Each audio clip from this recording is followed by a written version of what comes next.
Well, first of all, will it handle a knock? Oh, fairly brutal.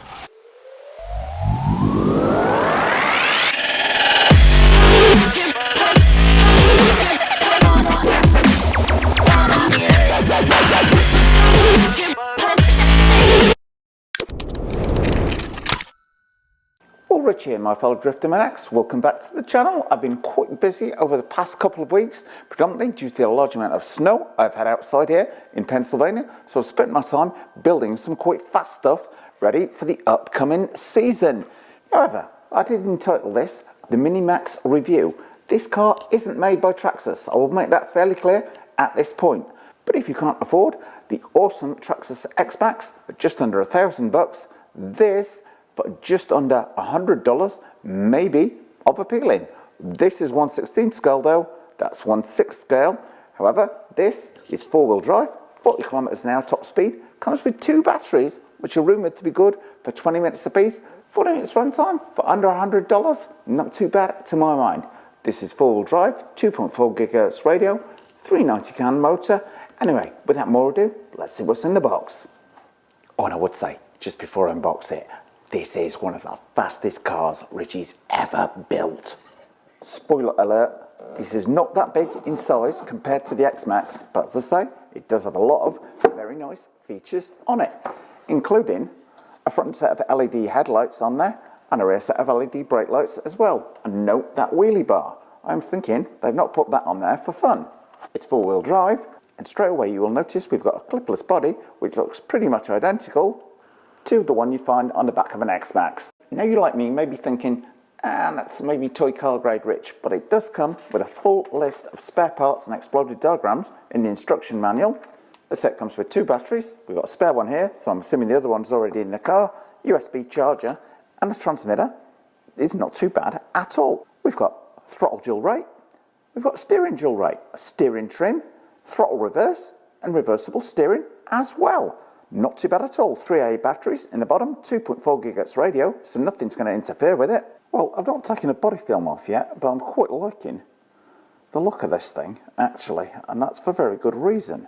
Check out how wide it is in relation to the length of the car. I have a feeling this is actually going to handle not too badly at all. Although I would say, in the main, we've got lots of plastic in it as opposed to much metal. We've got independent suspension all round. Now, from the springiness of that, that would indicate there's probably not any oil in the shocks.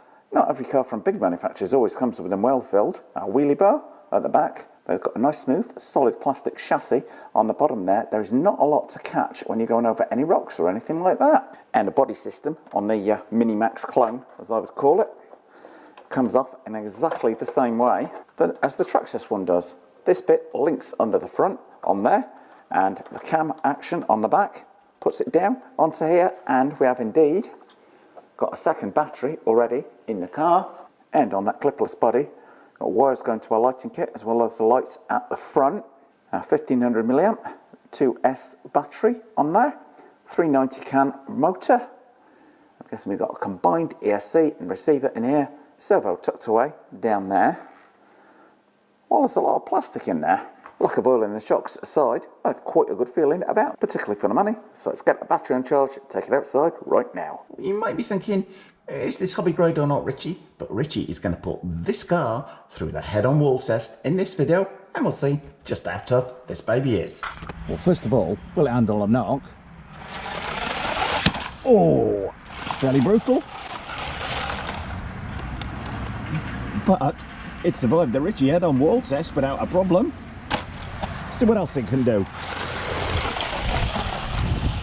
I have to say, I have been playing around with this a little bit off camera, and it is quick as opposed to fast, I would say. But the steering dual rate on it means, but by playing with the steering dual rate on it, means you've got a high level of adjustability on it. If anything, on a blacktop, you want the steering rate turned down.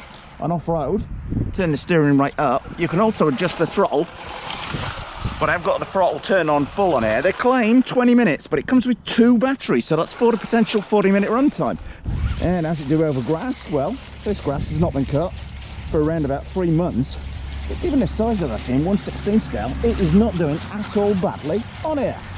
And despite not having a lot of oil in the dampers, it is actually absorbing the bumps pretty well indeed. And if you do break anything, and I didn't on my head-on wall test there, you can get there is a full range of spare parts available for it. Will we need that wheelie bar? I suspect not. But it handles pretty well. I've been playing around with it off camera quite a bit. Is it going to hit that 24-mile-an-hour top speed? I'm not quite convinced on that as yet. Now that steering, with a dual rate dialed right up, is a little bit darty. So I'm going to dial that back down a bit. A little bit too much steering on there to my mind. But it has that element of chuckability to it for sure. The brakes, whoa, he says, then that changed. Whoa, I was not expecting that. I thought it might get stuck on the snow a bit. Oh, just too funny. Does it need the wheelie bar? Full throttle with the throttle dual rate turned right up. It's brisk, but it's not wanting a wheelie on there. But it's quite chuckable to say the least. Ooh. Lifting the inside front wheel under hard cornering, and that's with the steering rate turned down. With the steering rate turned right up, the steering is almost a little bit too darty at times.